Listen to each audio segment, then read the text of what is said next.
Samantala, nakatakdang gisahin ng Philippine Contractors Accreditation Board o PCAB ang mga pasimuno sa likod ng nabistong flood control project sa darating na Miyerkules. Kabilang narito ang isa sa board members nito na agad namang nag-file ng leave of absence. Ang buong detalye sa ulat ni Kyle Bulias.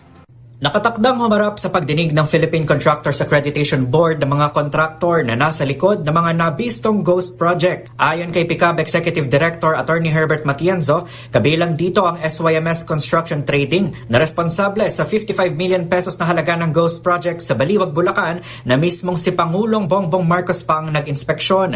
Bukod dito, kasama rin ang dalawa pang kontraktor na pinangalanan naman ni Senator Ping Lacson sa kanyang talumpati, partikular na ang Wawaw Builders at ang Darcy and Anna Builders. Isa sa gawang pagdinig sa darating na Miyerkules, August 27. Sabi ni Matienzo, pinadalhan na rin nila ng summon ang lahat ng kontraktor na kabilang sa top 15 na nakakuha ng 20% ng flood control project sa buong bansa. Kabilang sa listahan ng EGB Construction Corporation na pag-aari ni Engineer Ernie Bagaw na isa rin sa mga board member ng PCAB. Nilinaw naman ni Matienzo na agarang naghain ng leave of absence si Bagaw mula nang ilabas ni Marcos ang listahan kasabay ng launching ng sumbong sa Pangulo website. Ayun po nga, nung napangalanan po si Sir Ernie Bagaw po, yung EGB Construction ng Pangulo, agaran po siyang nag-file ho ng leave of absence po sa board.